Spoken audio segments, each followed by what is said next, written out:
This is Enki.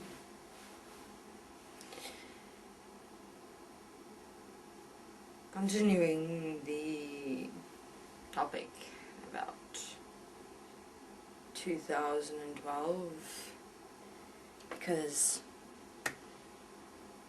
this reality is fixed according to time and you only have 10 minutes. And we do only one interview a day, each one of us. We don't do the continuing into a next interview thing.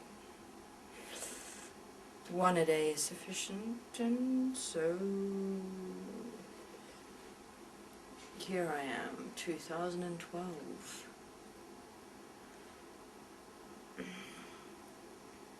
To place into perspective for those who didn't get it.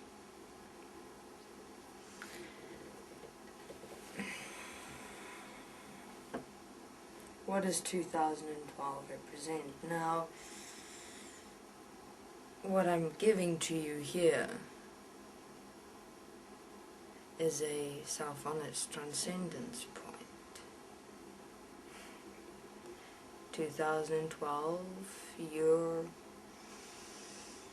all together, one and equal, creating. You're all one and equal, manifesting. Congratulations. I mean, it's one thing that you've got to create together. Unfortunately, it's an illusion, it's an idea, it's a belief. It's something new, I must say. Well done. It's something unique. It's not something that we particularly programmed within you, within the human mind, within the human reality. And what does 2012 represent?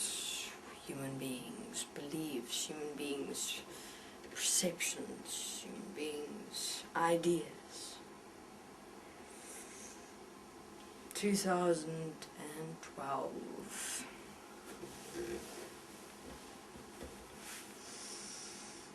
Initially, it started off with a fear of the mind.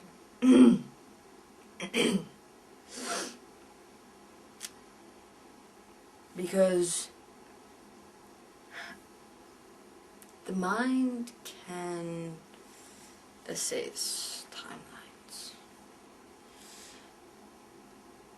and the mind's integration into the physical has gotten to such an extent that it cannot sustain itself in its reality, in its creation, for as long as it previously could. Understand, there exists only one mind,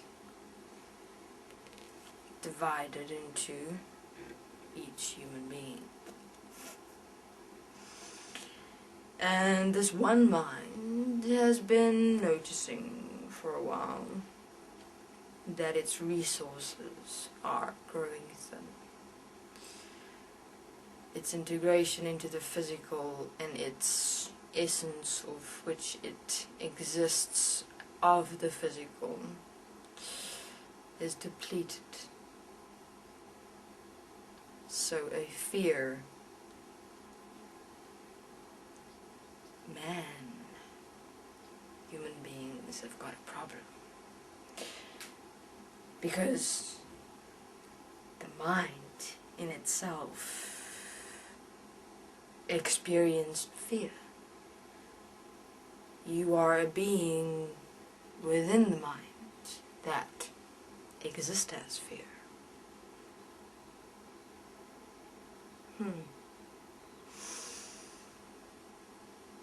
you've got a living, manifested entity existing within you, experiencing the exact same as what you're experiencing.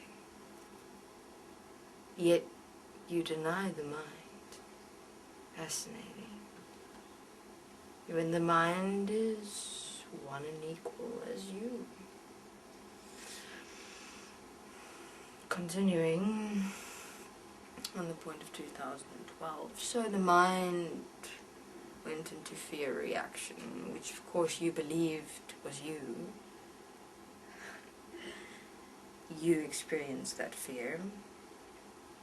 And now, for some very strange reason, you actually believe and think that the end of the world, or something miraculous, or something destructive is going to happen in 2012, which is the most bizarre thought that can exist, which is the same as death, really, the same as the fear of death. Bizarre, really, because you don't die. So 2012 is a really boring topic. I don't particularly like wasting my time with an interview to talk about it. But here I am, giving direction to a point that I suppose you yourself don't even know why the fuck you believe it in the first place. Why are you taking such a point into consideration? I mean, do you have any control over your future? Do you have any control over what's going to happen in the next moment? What's going to happen the next day? What's going to happen the next week? What's going to happen the next month? You don't know. I'd say rather be concerned what's going to happen the next moment, the next day, the next week, or the next month. Why 2012?